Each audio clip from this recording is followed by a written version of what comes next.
Welcome back to the channel. I am Roman, and I'm here to talk to you about the first episode of Hulu's new show, Paradise.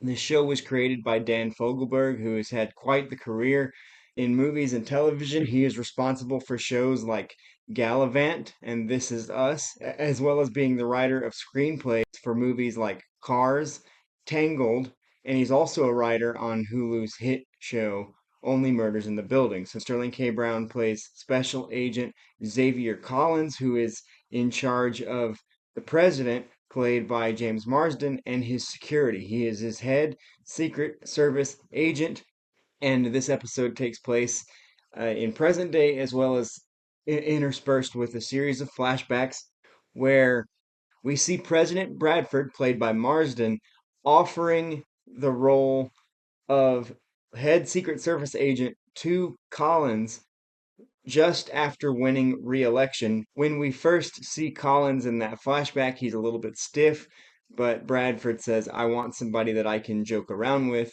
and have fun with, as well as is going to protect me, and I'm looking for someone who can not only protect me for the next 4 years, but can protect me long after when I'm in my pool float days, as he called it, in retirement after being president. And then we get a flash forward where things are a bit different for Collins. He appears to be a single father raising his two children. We don't have a lot of information about his wife. In the present day, there is an issue in the White House when Collins walks into the presidential bedroom to find Bradford dead.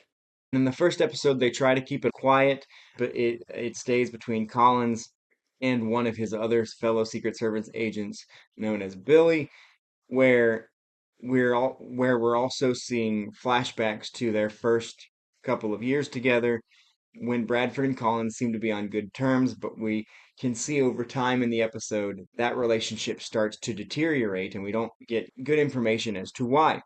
Towards the end of the episode, we get more information. It's revealed that Collins was the last person to see Bradford alive when he took him to the bedroom at 10 p.m., closed the door, and then the next thing we knew, it was 8 a.m. Collins walks in, and the president is lying there. But we get a little bit of an insight into the conversation that was had in that bedroom before Collins shut the door, and things are contentious between Xavier Collins and the president says, Do you forgive me for what happened in Colorado? And Xavier Collins goes on this long diatribe about him and his wife and naming their two children and how their son James was named after James and the Giant Peach. And he wonders a lot if, and he tells a story about how the author of the book almost called it James and the Giant Cherry. And he says, I wonder if my wife would have wanted to name our son James if the book had been about a cherry instead of a peach. And he said, Of course I can't ask her. Bradford starts to say something, and Collins continues, leading you to believe Bradford had something to do with the reason Collins cannot talk to his wife. Whether she's dead or somewhere else, it's implied earlier in the episode that they were living apart in flashbacks. Then we get another flashback where Collins is brought into a room with many higher ups in Washington. They say, We are cluing you in on something only a few people know. You will be sworn to secrecy if we give you this information. They show him a box. They said, This is the most important box in the world. And one of the men in the room, I think it was the defense secretary, says, We're preparing for a catastrophic level event, and we're building a city underground in Colorado. And then it flashes back to present day, and you realize that not only is the president dead, but in the conversation about James and the Giant Peach, when the president, the night before his death, asked Xavier Collins, Do you forgive me for Colorado? And Collins goes on about James and the Giant Peach. He says, I cannot ask my wife. And then he goes on to say, I will forgive you when I can sleep at night, and I will sleep at night when you're dead. And so that appears to give Xavier Collins motive for the murder of the president.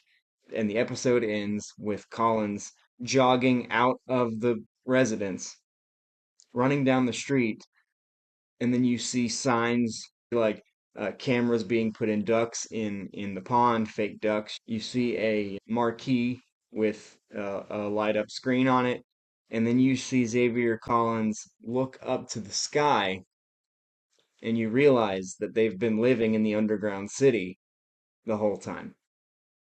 My assumption is that either the catastrophic event has happened already and Collins cannot talk to his wife because she is gone, or they're moving all the essential people down underground already, which includes his children, and he cannot get to his wife because she's stuck above ground. This first episode was full of so much intrigue and suspense. It reminded me a lot of The West Wing just from being presidential, as well as, which is funny because this was created by Dan Fogelman, who had worked with Sterling K. Brown before on This Is Us. Aaron Sorkin, the creator of The West Wing, revealed a few years ago that if they ever did a reboot, he would want Sterling K. Brown to play the President of the United States. This culminated in 2020 when the cast of West Wing decided to do a reunion and do a staged reading of an episode. And because of the death of John Spencer back in the early 2000s, the role of Leo McGarry, the president's chief of staff, was read by Sterling K. Brown. Recently, Aaron Sorkin came out and said he is thinking about ideas for a reboot of The West Wing after a visit to the White House. Sterling K. Brown and James Marsden delivered powerhouse performances in this opening episode. I cannot wait to see what happens next. So let us know in the comments if you've been watching Paradise, what you thought of it, if you haven't seen it, what you're hoping to get from it, and anything else you want us to cover on this channel. I will come back at the conclusion of the first season of Paradise. I won't be doing this episode by episode. I just wanted to come on and talk about the first episode. I will come on again to talk about the season as a whole, and I'm excited to see where it goes. Don't forget to subscribe to the channel and let us know what other content you want us to cover on Fandom Fix. Until next time, I'm Roman Gennaro. See you around.